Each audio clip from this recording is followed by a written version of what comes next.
Live, my people, going live right now. Thank you so much for being here.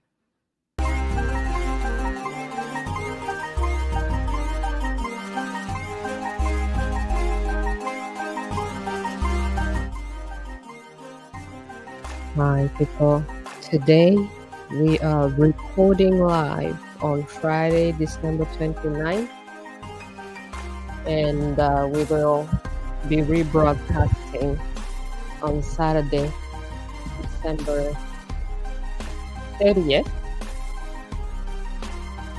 So thank you everyone who is here today on Friday during the live show.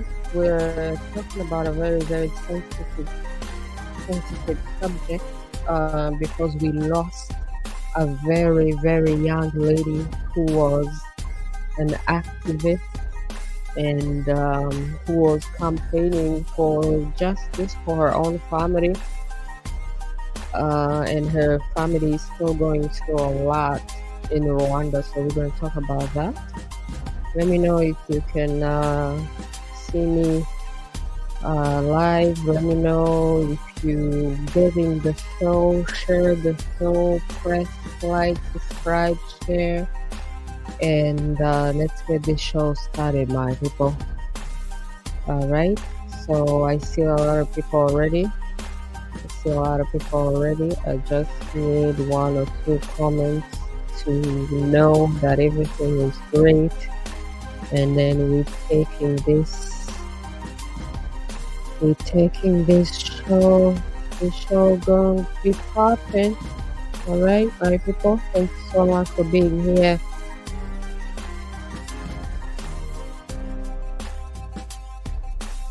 My people, Ausares, Louise, Uwacu in the building. My people, no matter what happens in our lives, we are determined to not allow our oppressors, our attackers, control how we feel at any given time. My people, we are in charge, we are in control of our own mood and our own peace, my people, no matter what happens.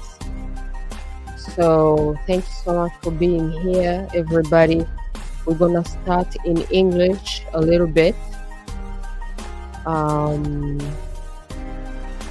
We're going to talk about this very tragic news.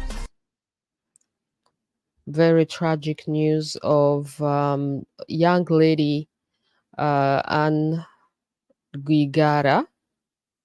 This is a picture from the BBC, which they have published that she died in California. And her mother has said that it's a mystery. It's a mystery. So a reminder that this is Anne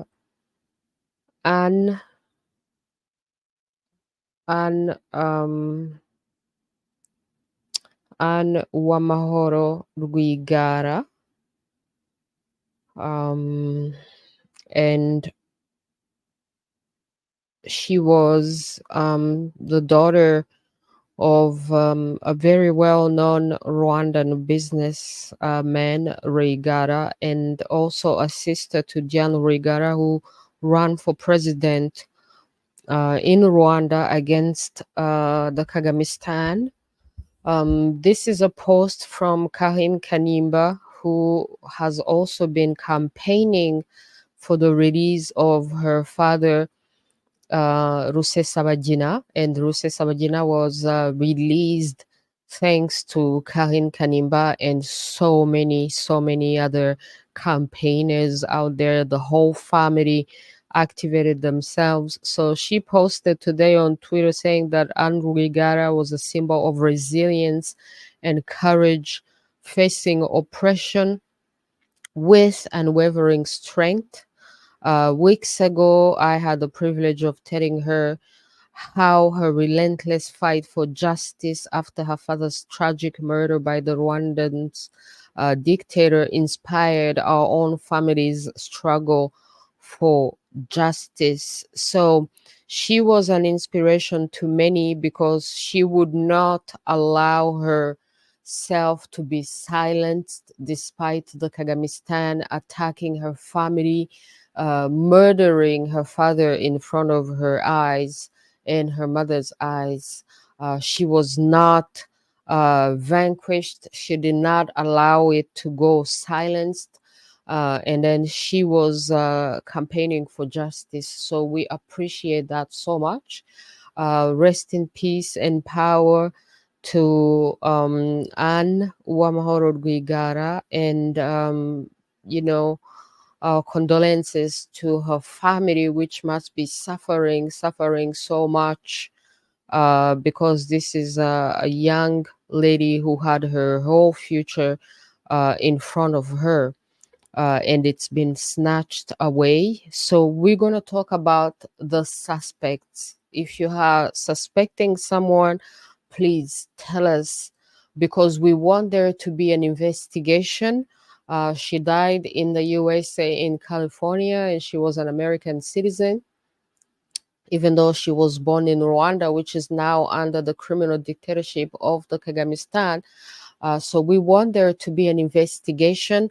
Maybe there is a chance that there will be an investigation, and that due process, people will go through the established justice system and get justice. As people who are victims of oppression, our strength is in remaining peaceful no matter what happens, but also pursuing the existing legal course. So we're going to talk about the suspects.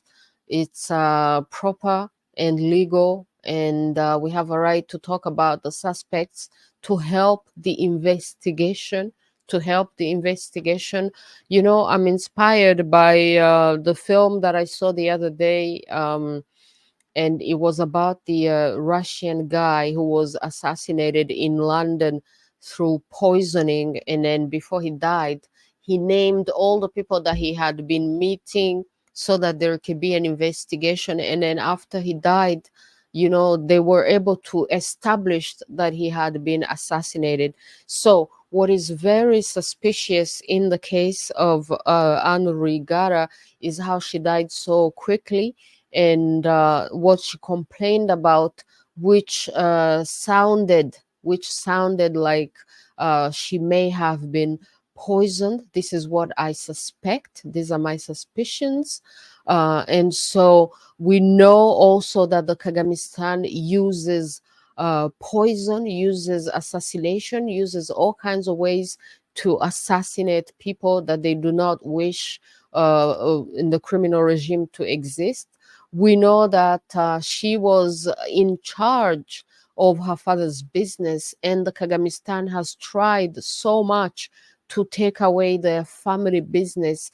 And she was one of the main people who are in front and in charge of the family business. So it's reasonable to suspect that a regime which has tried so hard to confiscate and to take away illegally all the things that they own, her father's business, and that she was one of the main people in front, one of the main people in charge, one of the main people who also stood up against the Kagamistan and challenged it. It's not far-fetched to suspect that the Kagamistan may seek to eliminate her for those reasons and many other reasons, and for the simple reasons that they are criminals, for also the reasons that they have eliminated her father because they wanted his business. For many years they wanted his business, and he said no to working with the criminal dictatorship for them to take over his business. So it's not far-fetched to suspect that the same criminal regime, criminal dictatorship of Kagamistan would also go after the daughter, Anne Rwigara, especially since she was outspoken. She had been arrested for simply being outspoken and telling her family story and her family truth. So the number one suspect, my people, the number one suspect in this case is the Kagamistan, is the criminal dictatorship of the Kagamistan in Rwanda. And we ask the proper authorities to do an investigation and find the people who are ultimately who will become accused and held responsible and accountable for this. So thank you everyone who is here today. We're going to keep talking about it, and then we're also going to talk about the elections in Congo in French, and then we're going to move into Kenya, Rwanda. Welcome to You and I Talk Show, my people.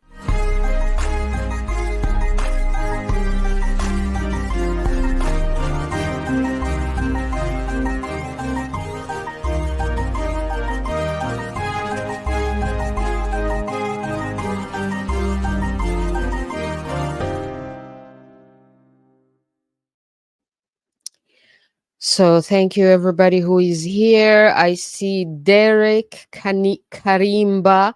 May her precious soul rest in peace.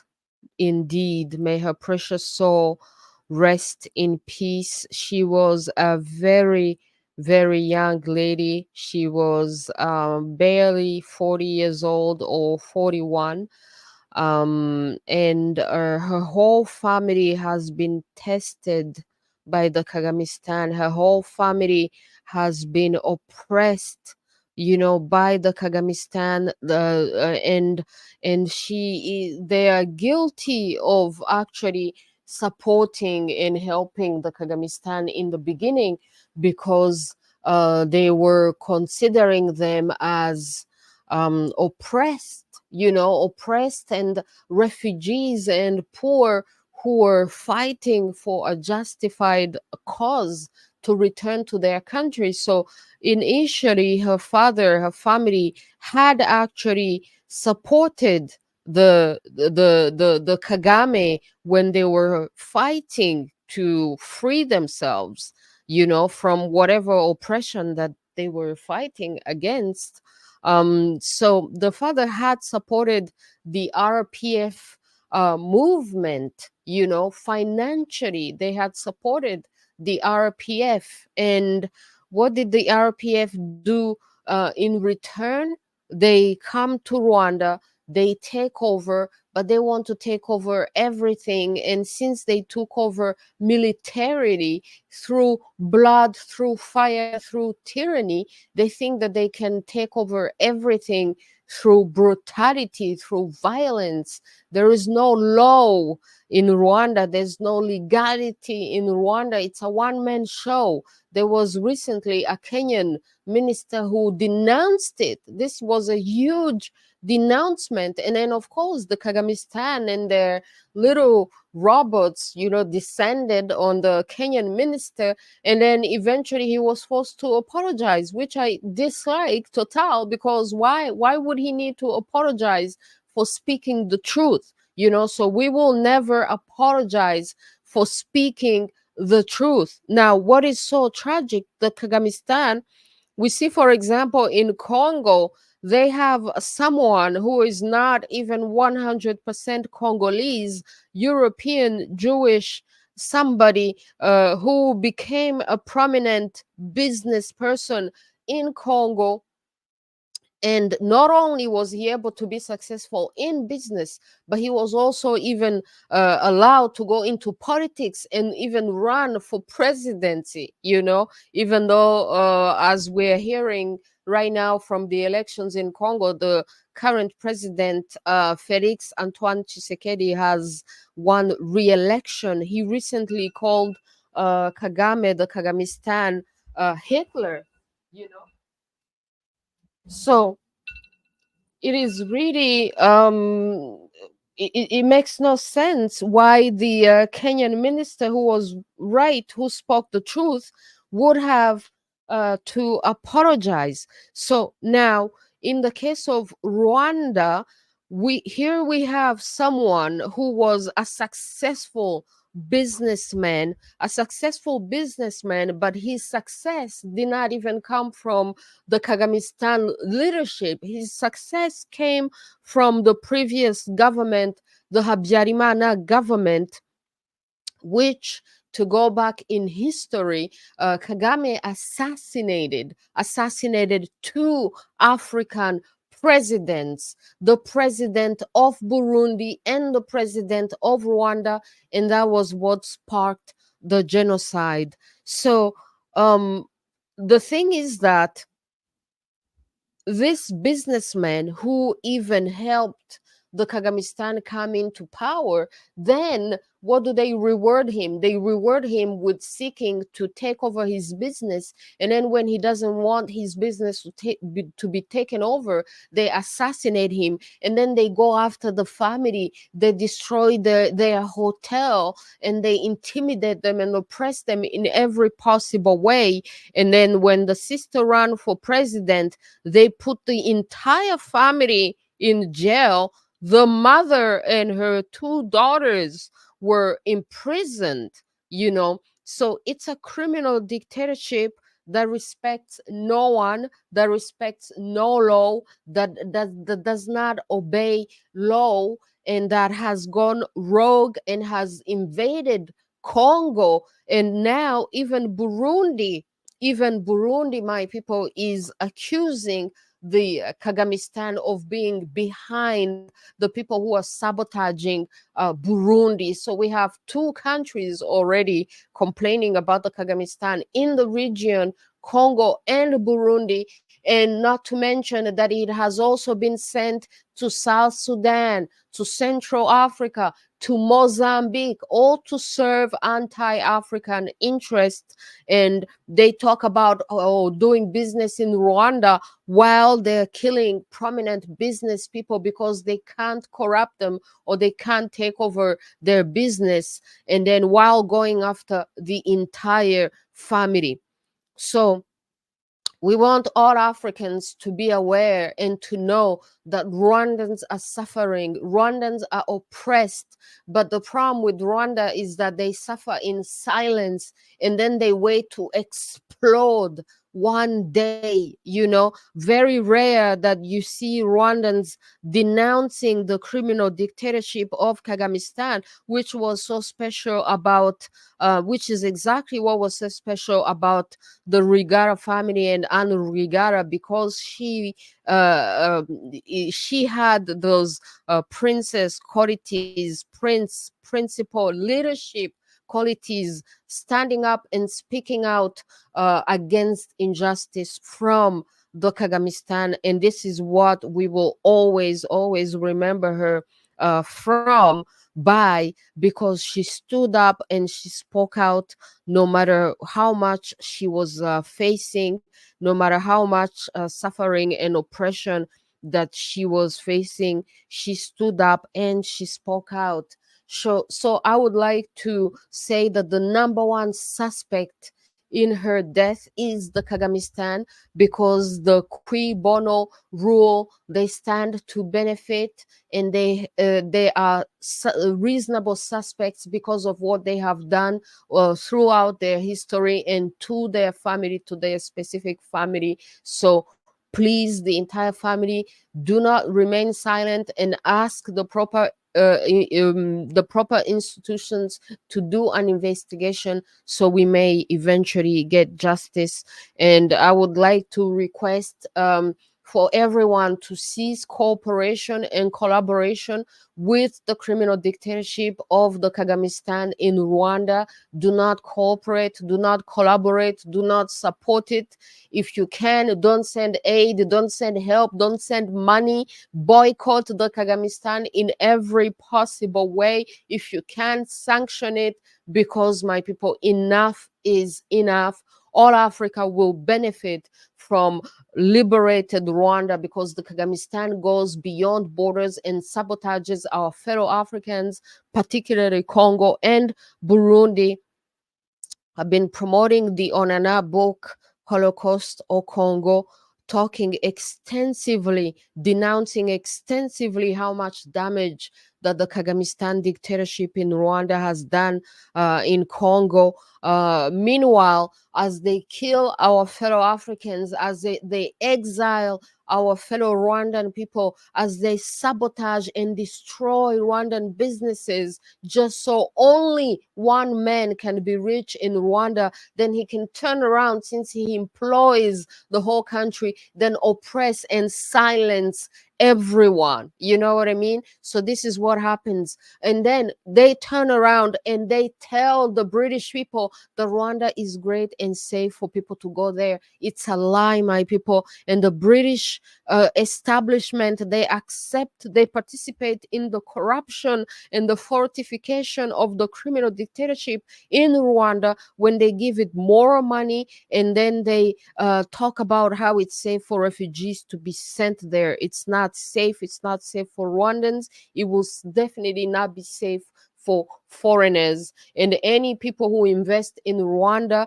You see how Rwandan businesses get destroyed just when one man says so. So imagine what will happen to your businesses as you seek to invest in Rwanda. It has already happened to many people who have invested in Rwanda and lost their money. Do your research, because we're dealing with a criminal dictatorship, my people. So I would like to say rest in peace to Anne Uwamahoro Rwigara. Rest in peace, rest in power, and your whole family, our condolences.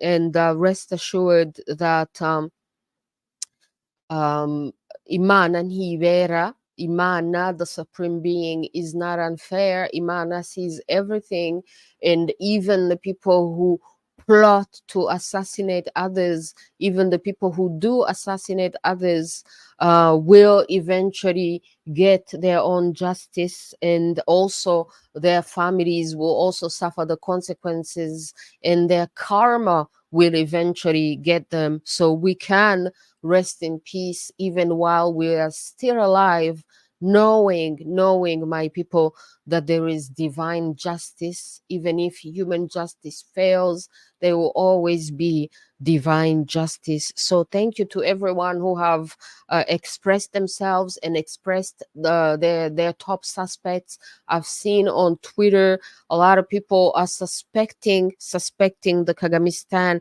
as the top suspect, you know.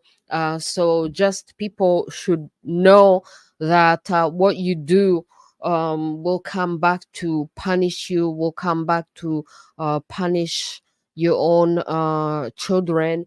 You know, some of these children that are being assassinated today may be suffering from some of the wrong decisions of their parents. For example, unknowingly supporting a criminal dictatorship that could bring consequences to you, to your family, and to even your children, you know. So we have to be very careful. Today, the lesson is to be very careful on who you support to bring in power. Make sure that there are people who will govern properly and rule properly, and who will, once you support them to get in power, that they will not use their power against you and start to destroy you and your family. This is a huge lesson for us Rwandans, and this is why I never personally cease to question even the opposition, even the people who say they're against the Kagamistan, and never cease to question all of them and to intellectually bombard them. We call it bombardement intellectuel in French, so that we question all these people who are in the opposition and who claim that they want to serve us, the people, we the people, so that we question them and we see how they behave even before they get in power, so that once they get in power, they will not turn against us and use their power to oppress us, despite the fact that we supported them to get into power, my people. So it's a huge lesson. Let's be very, very careful. And another huge lesson is how we should never be silenced. We should never accept to be silenced, no matter what happened.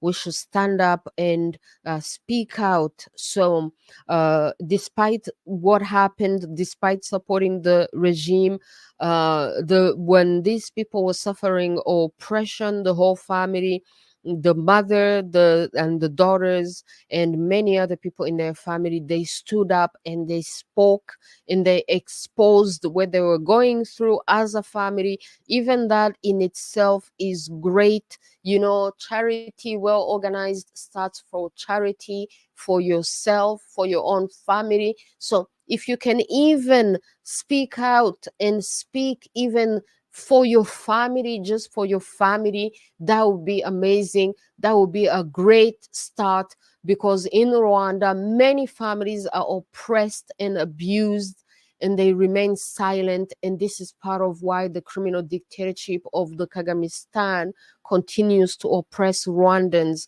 So all our neighbors, Rwanda, Congo, Burundi, do not stay silent, my people. Do not stay silent. Thank you very much. So I'm going to go into the comments and then we're going to move into French. Thank you very much. Moinda, hello, I see you. Thank you very much. Hope future and rest in peace. And indeed, rest in peace. A very young lady, gone so soon, but she will never be forgotten, because she was outspoken and she fought the good fight, which is the fight for truth and justice. It's an eternal fight. It's an eternal fight. It's a never ending fight. And this is the fight that we are all here to fight. And what matters is that you fight the good fight, even if you may exit earlier than others. It's okay. At least while you were alive, you did the right thing and fought the good fight, my people. I love that. I appreciate that. Odile Nono, you and I talk show. You forget the assassination of President Ndadaye of Burundi in 1993. Kagamistan is also involved. The death of the first Hutu democratically elected president worsened the situation in Rwanda back then. And indeed, my people, the Kagamistan dictatorship has been named as suspect, has been exposed by a lot of people, a lot of investigators who say that even the very first president, the Hutu president of Burundi in 1993, who he took power democratically, he won the elections fair, and then when he got into power, he was assassinated by the military which identified themselves as Tutsi, extremist Tutsi, who could not stand the idea of a democratic elected Hutu president. So they assassinated him. And what is Odile Nono saying is that the situation in Burundi contributed to bringing that climate of suspicion and animosity between the Hutu and the Tutsi.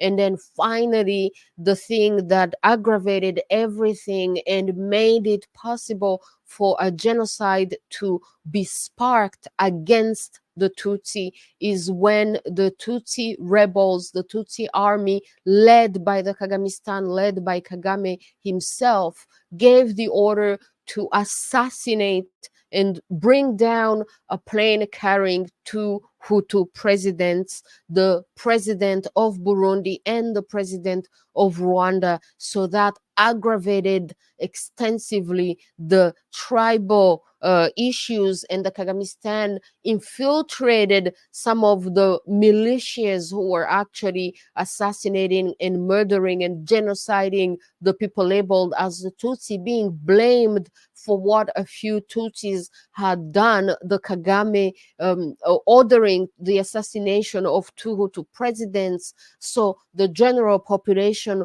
of the Tutsi were blamed for that, and they were ultimately paying the highest price they were paying with their lives because the militias went after them. But the Kagamistan, to aggravate the situation, they infiltrated the militias who were committing genocide against the Tutsi. Despite themselves being Tutsi, they infiltrated the militias and helped the militias commit genocide against the Tutsi, so that in the midst of all that chaos, Kagame and the RPF could take over power. And then they even wrote to the United Nations, preventing the United Nations from intervening, only to turn around and scream and claim that the international community abandoned Rwanda when they wrote to the international community, to the UN, preventing them from intervention